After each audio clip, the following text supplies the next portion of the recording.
Tollywood box office వద్ద ఇప్పుడు ఒక ప్రమాదకరమైన ట్రెండ్ కనిపిస్తోంది. నాగ చైతన్య విశ్వకర్మ కోసం 45 కోట్లు, రామ్ చరణ్ పెద్ది కోసం ఏకంగా 300 కోట్లు థియేట్రికల్ బిజినెస్. టీజర్ల మెరుపులు చూసి ఆ గ్లిమ్స్ కు మైమర్చి బయ్యర్లు చేసిన ఈ భారీ పెట్టుబడులు నిజంగా తెలివైన పనేనా? పెద్ద పెద్ద సినిమాలకే దిక్కులేని ఈ రోజుల్లో ఓవర్ హైప్ తో భారీగా కాసులు కుమ్మరించడం కరెక్టేనా?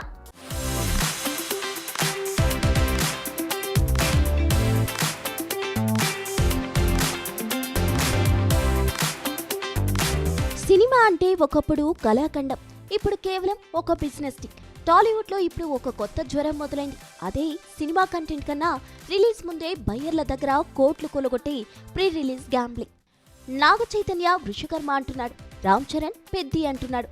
పేరుకు పానీటియా, హాలీవుడ్ లెవెల్ విజువల్స్, కానీ అసలు లోపల కంటెంట్ ఎంతుందో ఎవరికి తెలుసు?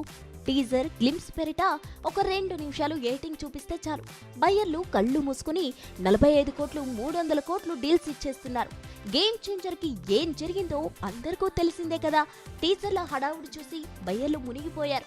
ఇప్పుడు అదే రూటులో నాగ చైతన్య, రామ్ చరణ్ సినిమాలు వెళ్తున్నాయా?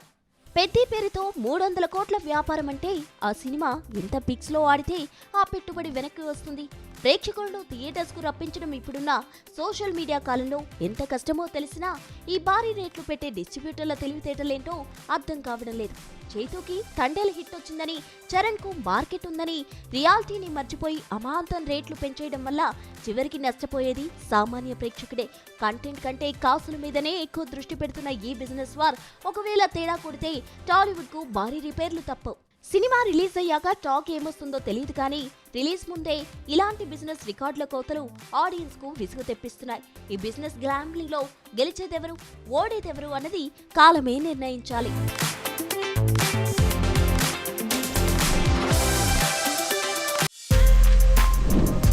For more videos like this, subscribe Big TV channel.